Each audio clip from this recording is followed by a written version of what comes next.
Herude i køkkenet, der er der ved at blive lagt sidste hånd på en række mini-burgers, eller sliders, som det også kunne kaldes.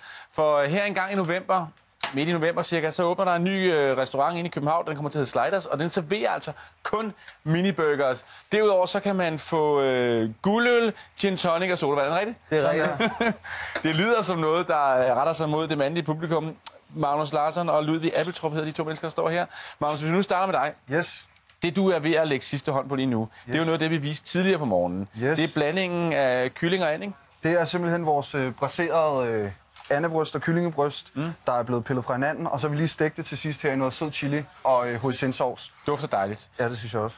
Men det, som vi jo også teasede for at skulle ske Ludvig her til sidst, det var, at nu vil vi også få den version, der kom med oksekød.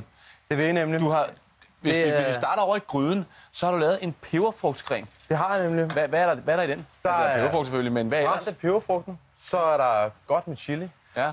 Det bliver selvfølgelig dækket lidt af bollen, så den er ikke så stærk, som man går og tror. Så er der noget syltet. Der har vi valgt at sylte en squash, i stedet for at tage en original agurk. Ja. Og så kommer noget sprødstet bacon. Og det er sådan set egentlig det. Og det kan man godt lave en restaurant på, der kun serverer sådan her? Det håber vi.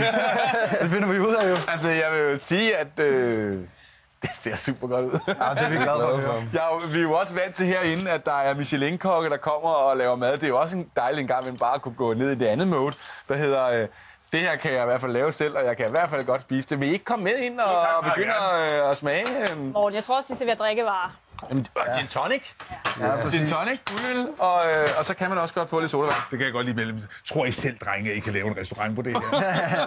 Hvor jeg synes, det ser fantastisk ud, gutter. Ja, det er vi glade for. Spørgsmålet er, Morten Ankerdal, om de burger er små nok til, at man faktisk bare kan tage dem i en mundfuld. Det kan man ikke.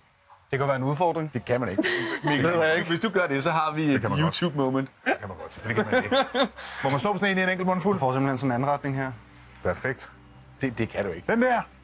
Nej, det kan jeg ikke. Det kan jeg. Prøv lige en gang. Det kunne være rigtig sjovt. Den der, den med kylling, den kan jeg godt tage i en mundfuld. Kom altså. Kanon, mand. Kanon. Så har vi noget, vi aldrig vil Det kan også lade sig gøre. Ja, perfekt, mand. Kom ned i slagter. Skal du op på det tykket? Vil du sige farvel og på gensyn, Mikkel, eller hvad? Maja, har du smagt den derovre? Den er med chili. Den her med... Og den er godt fedtet. Ja, jamen så tager jeg den.